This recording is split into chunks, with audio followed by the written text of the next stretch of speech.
Hello friends, welcome to Sri Rani's kitchen. ఇవాళ మన కిచెన్లో కమ్మనైన దొండకాయ పచ్చడి తయారీ విధానం చూపించబోతున్నానండి. ఈ దొండకాయ పచ్చడి వేడి అన్నంలోకి, టిఫిన్స్లోకి, చపాతీలోకి టేస్ట్ చాలా బాగుంటుంది. ఎప్పుడు చేసుకునే దొండకాయ కర్రీ కాకుండా ఒకసారి ఇలా పచ్చడి ట్రై చేయండి. టేస్ట్ చాలా అద్భుతంగా ఉంటుంది. ఒక్కసారి ఈ పచ్చడి చేస్తే మళ్ళీ అడిగి చేయించుకుంటారు, అంత బాగుంటుంది. ఇక్కడ నేను 1/2 కిలో దొండకాయలు తీసుకున్నాను. సన్నగా ఉన్న దొండకాయలు, ముదురు లేకుండా దొండకాయలు తీసుకోండి. పచ్చడి టేస్ట్ చాలా బాగుంటుంది. ఈ దొండకాయల్ని కడిగి శుభ్రం చేసుకున్న తర్వాత ఇలా చిన్న ముక్కలుగా కోసుకొని పక్కన ఉంచండి. ఇప్పుడు పచ్చడి కోసం 1 స్పూన్ నూనెను వేసి నూనెను వేడెక్కనివ్వండి. నూనె వేడెక్కిన తర్వాత 1 టేబుల్ స్పూన్ పల్లీలు, 2 స్పూన్స్ నువ్వులు వేసి వేయించండి. ఈ పల్లీలు వేయించేటప్పుడు స్టవ్ సిమ్లో చేసుకొని లో ఫ్లేమ్లో వేయించండి. లో ఫ్లేమ్లో వేయించడం వలన పల్లీలు పచ్చివాసన రాకుండా ఉంటాయి. పల్లీలు ఇలా ఎర్రగా వేయించిన తర్వాత పచ్చిమిరపకాయలు వేసుకొని వేయించండి. 10 నుండి 15 పచ్చిమిరపకాయలు ఇలా ముక్కలుగా చేసుకొని వేయించండి. 2-3 నిమిషాలు మీడియం ఫ్లేమ్లో కలుపుతూ పచ్చిమిరపకాయలు ఇలా వేయించండి. వేయించిన పచ్చిమిరపకాయలు ప్లేట్లో తీసుకొని చల్లారనివ్వండి. అదే ప్యాన్లో 1 స్పూన్ ఆయిల్ వేసుకొని ఆయిల్ వేడెక్కిన తర్వాత సన్నగా తరుక్కున్న దొండకాయ ముక్కలు వేసి లో ఫ్లేమ్లో వేయించండి. కొద్దిగా ఉప్పు వేసి వేయించుకుంటే దొండకాయ ముక్కలు తొందరగా వేగిపోతాయి. ఇలా కలుపుతూ దొండకాయ ముక్కలు 5 నిమిషాలు వేయించండి. చూడండి, దొండకాయ ముక్కలు వేగిపోయాయి. ఇప్పుడు ఇందులో 1/2 కప్పు టమాటా ముక్కలు వేయండి. అలాగే కొద్దిగా చింతపండు వేసుకొని టమాటా ముక్కలు, దొండకాయ ముక్కలు పూర్తిగా వేగిపోయేంత వరకు లో ఫ్లేమ్లో వేయించండి.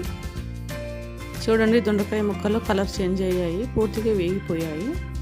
అలాగే టమాటా ముక్కలు మెత్తగా వేగిపోయాయి. ఇప్పుడు ఇందులో కొద్దిగా కరివేపాకు వేసుకొని మళ్ళీ 2 నిమిషాలు ఫ్రై చేయండి. స్టవ్ ఆఫ్ చేసుకొని ఈ దొండకాయ ముక్కల్ని కొద్దిగా చల్లారనివ్వండి. మిక్సీ జార్ తీసుకొని మనం ముందుగా వేయించుకున్న పచ్చిమిరపకాయలు, నువ్వులు, పల్లీలు వేసుకోండి. ఆ తర్వాత 4-5 వెల్లుల్లి రెబ్బలు పొట్టి తీసి వేయండి. అలాగే 1/2 స్పూన్ ఉప్పును, 1/2 స్పూన్ జీలకర్ర వేసుకోండి.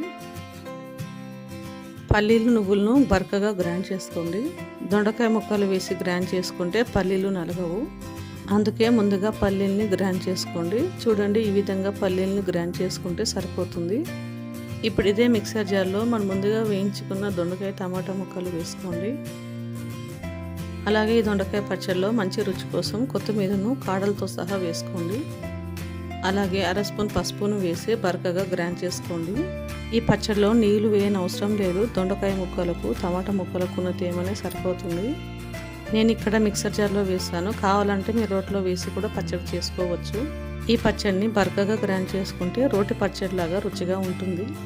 దొండకాయ పచ్చడికి తాలింపు వేసుకోవాలి. దీనికోసం ప్యాన్లో ఆయిల్, ఆవాలు, జీలకర్ర వేసి వేయించండి. జీలకర్ర, ఆవాలు వేగిన తర్వాత ఎండుమిరపకాయలు, కరివేపాకు వేసి వేయించండి. ఇప్పుడు ఈ తాలింపులో మనం తయారు చేసుకున్న దొండకాయ పచ్చడి వేసి కలుపుకోండి. అంతే, కమ్మనైన దొండకాయ పచ్చడి రెడీ.